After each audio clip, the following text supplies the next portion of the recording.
Саламатсыздар, урматтуу Чалкан медиа каналынын көрөрмандары, өлкөбүздө алынган акыркы сааттагы жаңылыктар менен сиздерди тааныштырабыз. Каналыбызга катталып, ой-пикирлериңиздер менен бөлүшүңүздөр. Президент май айында бардык мечиттердин молдолоруна айлык төлөнөт. Садыр Жапаров айыл аймактагы молдолорго 8.000 сомдон маяна төлөнө баштаганын жана бул иш март айынан тарта бардык мечиттерге жайылтыларын билдирди. Өлкө башчы 3-чү элдик курултайдын делегаттарынын суроолоруна жооп берди. Даватты эч ким тыйган жок. Болгон үймө кыдырууга чектөө коюлууда. Азыр 233 айыл аймактын молдолоруна 8.000 сомдон маяна берип жатабыз. Эми өлкөдөгү 4.000ге жакын мечиттин молдолоруна да төлөнө баштайт. Жылдын аягына чейин бул сумма 20.000 сомго чейин көтөрүлөт. Каражат мамлекеттик бюджеттен эмес, башка булактар аркылуу табылды. Анткени дин мамлекеттен ажыратылган, деди Жапаров. Ошондой эле ал садакаларды QR-код аркылуу кабыл алуу мүмкүнчүлүгү жакында ишке ашаарын белгиледи. Молдолор туура эмес агымдарга кирип кеткендерди туура жолго салуу боюнча иш жүргүзүшү керектигин да кошумчалады. Сонун жаңылык, сиз билген жана ишенген Умбем клиникасы эми сизге дагы да болсо жакыныраак болду. Анткени бизде жаңы филиал ачылды. Андыктан келип, өзүңүздүн жана жакындарыңыздын ден соолугуна кам көрүшүңүздү сунуштайбыз. Биздин жогорку даражадагы дарыгерлер төмөндөгү адистиктер боюнча кабыл алат. Стоматология, гинекология, терапия, лор, хирургия, педиатрия, урология, УЗИ жана башка адистиктер. Лабораториялык анализдин 5000ден ашуун түрү алынат. Жогорку даражадагы стерилизациялоо. Биздин дарек ВДНХ метросу, Кондратюка көчөсү 2. Телефон номерибиз 8925 103 22 55. Кабыл алууга алдын ала жазылып келүүңүздөрдү суранабыз. Умбем клиникасы. Сиздин ден соолугуңуз, биздин камкордук. Жапаров Европа парламентин Кыргызстандын ички иштерине кийлигишпөөгө чакырды. Президент Садыр Жапаров элдик курултайда суроолорго жооп берип жатып, Европа парламентин Кыргызстандын ички иштерине киришпөөгө чакырды. Жакында эле Европа парламенти Кыргызстандагы адам укуктары жаатындагы абал жана добуш сатып алууга шектелип кармалган Социал-демократтар партиясынын лидери Темирлан Султанбековдун иши боюнча резолюция кабыл алган. Жапаров резолюцияга Европарламенттин Франциядагы мүчөсү Терри Мариани жооп берип койгонун белгиледи. Ал Европа парламенти Кыргызстанда миңдеген чакырым алыста туруп эч бир далили жок эле кантип резолюция кабыл алып жатканын түшүнбөгөнүн билдирди.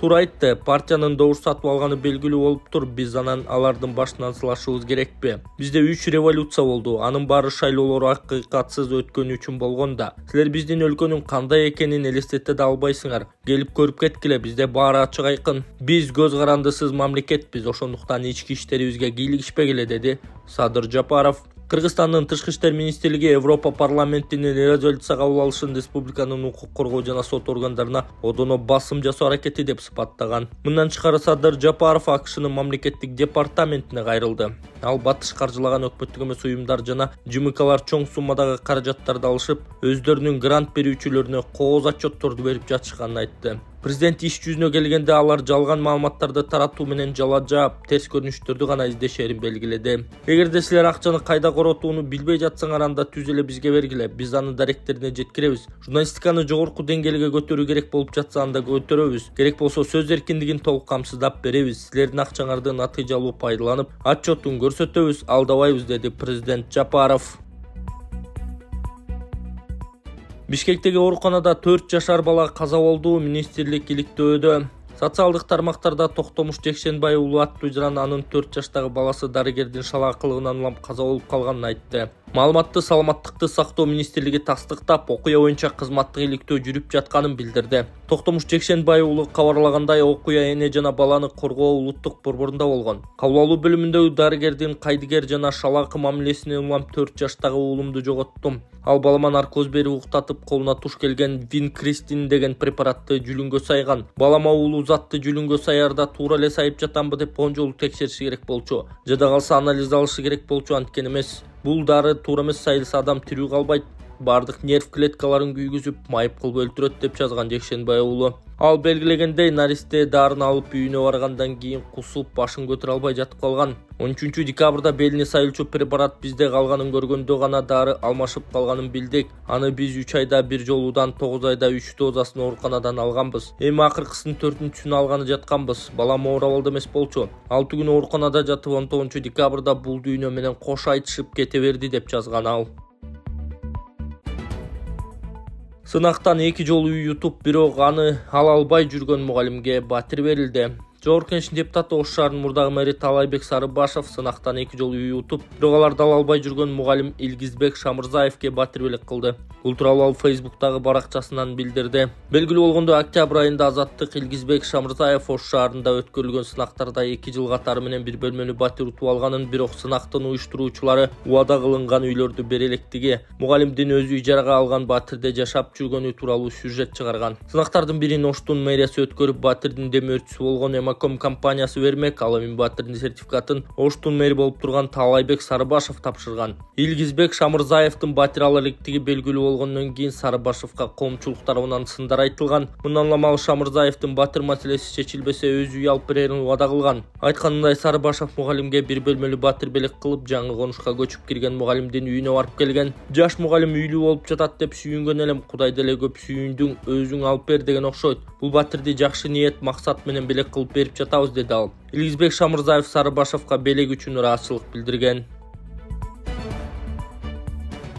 Отчет катары чыгаруудам. $7300 чогулду туугандар. Мен сиздерге сөз түрдө 30 декабрь 2024 жылга отчет беремин. Махабат, сен эмбанктын не деп чыгат? Сен өзүң озек айтып кетсең, 0554 00 7084 эмбанк номери Махабат Б деп чыгат. Ушундай кайрымдуулугуңуздардан токтотпоңуздар, аябай чоң бир жардам кылдыңыздар мунусунда.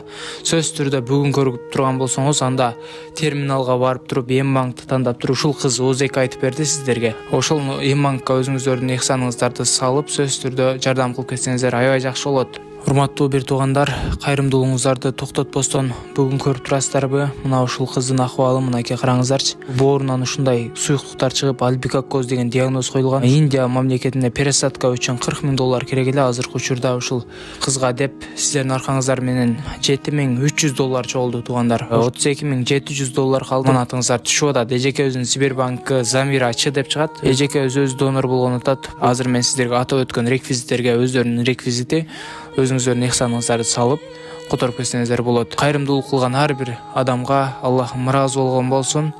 Ошол атайын барып, зерикпестен барып, терминалга өзүнүн эмбанк приложениясы аркылуу которгон жана ошондой Сбербанктан чет өлкөдө которгон мекендештерибизге Аллахым ыраазы болсун. Эки дүйнө бактылуу болуңуздар.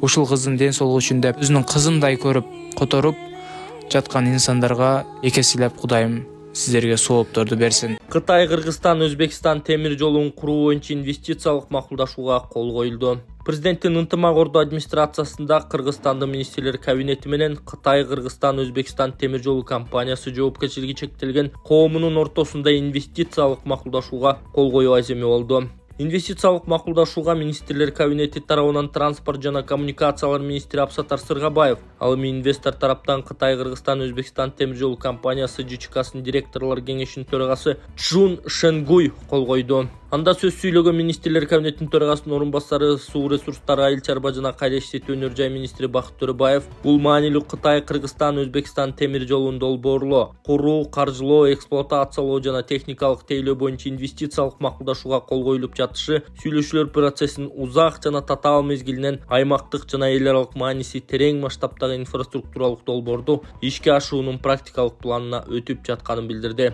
Бардыңыздарды бүгүн кол коюлган инвестициялык макулдашуу боюнча биргелешкен ишиңиздердин ийгиликтүү аякташы менен куттуктайм. Биздин мамлекеттердин жетекчилеринин колдоосу жана чечкиндүүлүгү болбосо маселенин мындай ийгиликтүү илгерилеши мүмкүн эмес эле. Жетекчилерибиздин ар тараптуу колдоосу менен гана бүгүн биз бул долбоордун фундаменталдык документтеринин бирине кол коюуга мүмкүнчүлүк алдык, деди министрлер кабинетинин төрагасынын орун басары Бакыт Төрөбаев. Ал эми Кытай жана Өзбекстан тараптан Кытайдын Кыргызстандагы убактылуу ишенимдүү өкүлү Ли Баудзе жана Өзбекстан Кыргызстандагы элчиси Сайд Дикрам Ясходжаев баштаган делегация мүчөлөрү катышты. Иш-чарага катышкандар Кытай, Кыргызстан, Өзбекстан темир жолун куруу, бул долбоорго катышкан өлкөлөрдүн транспорттук инфраструктурасын өнүктүрүү стратегиясынын маанилүү элементи экенин жана өлкөлөргө социалдык экономикалык натыйжаны гана алып келбестен региондор аралык байланыштарды чыңдаарын билдиришти. Белгилей кетсек, үстүбүздөгү жылдын 27 декабрында Кытай, Кыргызстан, Өзбекстан темир жолунун курулушун баштоо старт берилет.